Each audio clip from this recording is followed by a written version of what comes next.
દુર્ગા માત કી જય.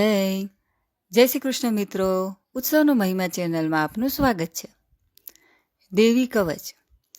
માર્કંડીજીએ કહ્યું, હે પિતામહ, જે આ સંસારમાં પરમ ગોપનીય અને મનુષ્યનું બધી રીતે રક્ષણ કરનારું છે, અને જેને તમે અત્યાર સુધી બીજા કોઈ સામે પ્રગટ ન કર્યું હોય એવું કોઈ સાધન મને કહી બતાવો. બ્રહ્માજી બોલ્યા, હે બ્રાહ્મણ, એવું સાધન તો એકમાત્ર દેવીનું કવચ જ છે, જે ગોપનીય કરતાં પણ પરમ ગોપનીય, પવિત્ર તથા બધા પ્રાણીઓ ઉપર ઉપકાર કરનારું છે. હે મહામુનિ, તે સાંભળો. દેવીની 9 મૂર્તિઓ છે, તેમને 9 દુર્ગા કહે છે. તેમના અલગ અલગ નામો બતાવવામાં આવે છે. પહેલું નામ શૈલપુત્રી છે, બીજું નામ બ્રહ્મચારિણી છે, ત્રીજું ચંદ્રઘંટાની નામે પ્રસિદ્ધ છે, ચોથી મૂર્તિને કુષ્માંડા કહે છે, પાંચમી દુર્ગાનું નામ સ્કંદમાતા છે, છઠ્ઠી દુર્ગાનું નામ કાત્યાયની છે, સાતમું સ્વરૂપ કાલરાત્રિ, આઠમું મહાગૌરી અને નવમી દુર્ગા એટલે સિદ્ધિદાત્રી. આ બધા નામ વેદ ભગવાન દ્વારા કહેવાયા છે. જ્યારે કોઈ મનુષ્ય અગ્નિથી સળગી રહ્યો હોય, યુદ્ધભૂમિમાંથી ઘેરાઈ ગયો હોય, સંકટમાં ફસાઈ ગયો હોય, તેનું તથા કોઈ ભયથી ડરી ગયો હોય અને દુર્ગાનું શરણ લીધું હોય, તેનું ક્યારેય કોઈ અમંગળ થતું નથી. યુદ્ધના સમયે મુશ્કેલી હોવા છતાં પણ તેને કોઈ વિપત્તિ ઉદ્ભવતી નથી. તેને શોક, દુઃખ અને ભય પ્રાપ્ત થતા નથી. જેમણે દેવીનું ભક્તિપૂર્વક સ્મરણ કર્યું છે, તેનો અભ્યુદય નક્કી જ છે. હે દેવી, જેઓ તમારું ચિંતન કરે છે, તેમનું તમે ચોક્કસ કલ્યાણ કરો છો, રક્ષણ કરો છો.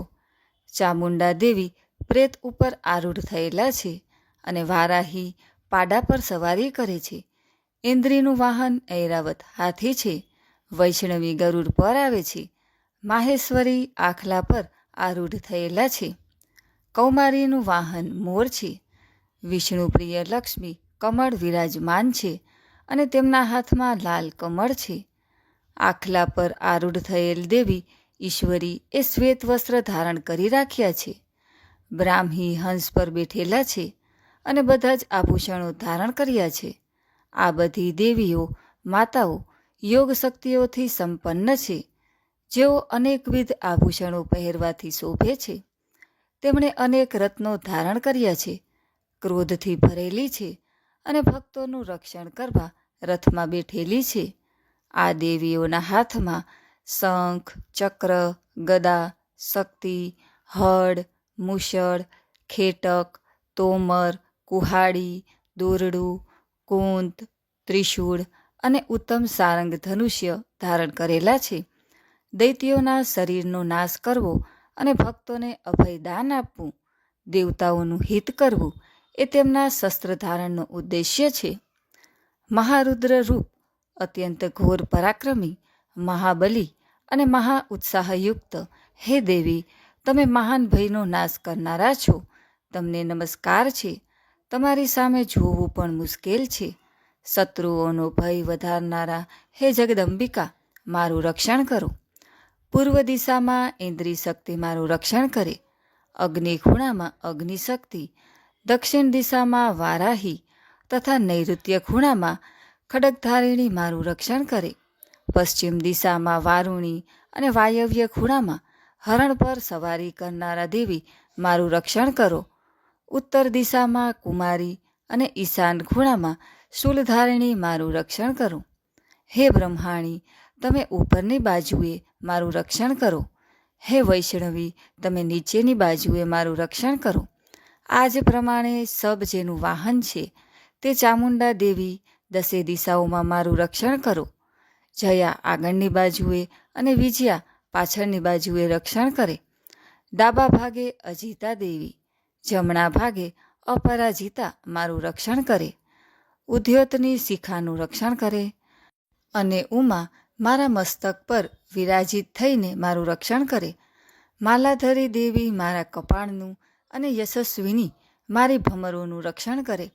ત્રિનેત્રા ભમરોના મધ્ય ભાગનું અને યમઘંટા દેવી નાસિકાઓનું રક્ષણ કરે, શંખીની બંને આંખોના મધ્ય ભાગનું રક્ષણ કરે અને દ્વારવાસીની કાનોનું રક્ષણ કરે, કાળિકા ગાલોનું તથા સાકરી કાનોના મૂળ ભાગોની રક્ષા કરે, સુગંધા નાસિકાઓની અને ચર્ચિકા દેવી ઉપરના હોઠનું રક્ષણ કરે, અમૃતકલા નીચેના હોઠનું અને સરસ્વતી જીભનું રક્ષણ કરે, કૌમારી મારી દાંતોનું અને ચંડિકા કંઠભાગનું રક્ષણ કરે, ચિત્રઘંટા ગળાની ઘંટિકાનું અને મહામાયા તાળવાનું રક્ષણ કરે, કામાક્ષી દાઢીનું અને સર્વમંગલા મારી વાણીનું રક્ષણ કરે, નીલગ્રીવા કંઠના બહારના ભાગનું અને અન્ન નાલિકાનું કૌબેરી દેવી રક્ષણ કરો, ખડગીની બંને ખભાઓનું અને વજધારિણી મારા બંને બાહુઓનું રક્ષણ કરો,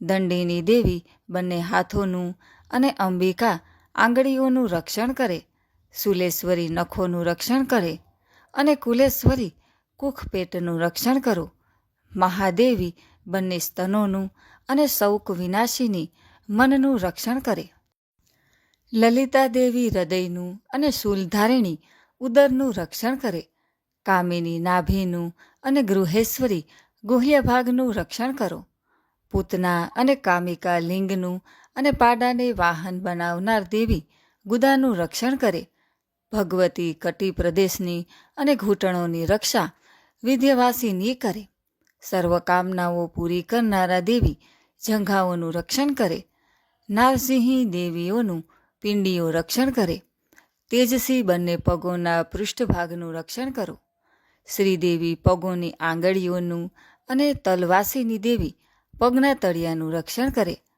પોતાની વિકરાળ દાઢોથી ભયંકર દેખાતા કરાલી દેવી નખોનું અને ઉર્ધ્વકેશીની દેવી વાળનું રક્ષણ કરે, કૌબેરી રૂવાટીના છિદ્રોનું અને વાગેશ્વરી ત્વચાનું રક્ષણ કરે, પાર્વતી રક્ત, મજ્જા, વસા, માંસ, હાડકાં અને મેદનું રક્ષણ કરે, કાલરાત્રિ આંતરડાઓનું અને મુકુટેશ્વરી પિત્તનું રક્ષણ કરે, પદ્માવતી કમળ કોષોનું મૂળ આધાર અને ચૂડામણી કફનું રક્ષણ કરે, જ્વાળામુખી નખોના તેજનું અને અભેદા સમસ્ત સાંધાઓનું રક્ષણ કરે, બ્રહ્માણી તમે મારા વીર્યનું રક્ષણ કરો, હે છત્રેશ્વરી મારી છાયાનું રક્ષણ કરો, હે ધર્મધારિણી મારા અહંકાર, મન અને બુદ્ધિનું રક્ષણ કરો, હે વજ ધારણ કરનાર દેવી મારા પ્રાણ, અપાન, વ્યાન, ઉદાન અને સમાનનું રક્ષણ કરો, કલ્યાણથી શોભતા હે દેવી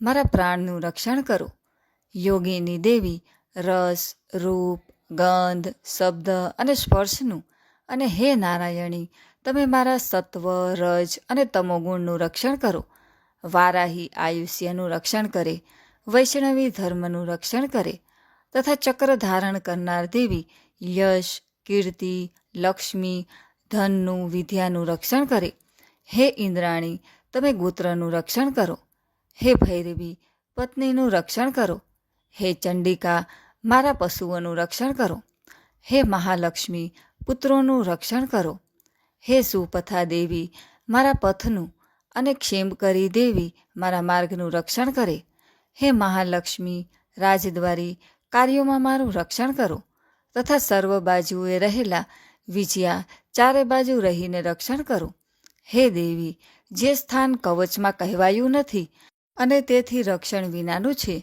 તે બધા સ્થાનો તમારા વડે સુરક્ષિત થાય, કારણ કે તમે વિજયશાલિની અને પાપનાશીની છો. મનુષ્ય પોતાના શરીરનું ભલું ઈચ્છતો હોય તો તેણે કવચનો પાઠ કર્યા વિના એક ડગલું પણ ભરવું નહીં. કવચનો પાઠ કરીને જ યાત્રા કરવી. કવચના પાઠથી બધી બાજુથી સુરક્ષિત થયેલો મનુષ્ય જ્યાં જ્યાં જાય છે ત્યાં ત્યાં તેને ધન લાભ થાય છે તથા સઘળી કામનાઓ પર વિજય પ્રાપ્ત થાય છે.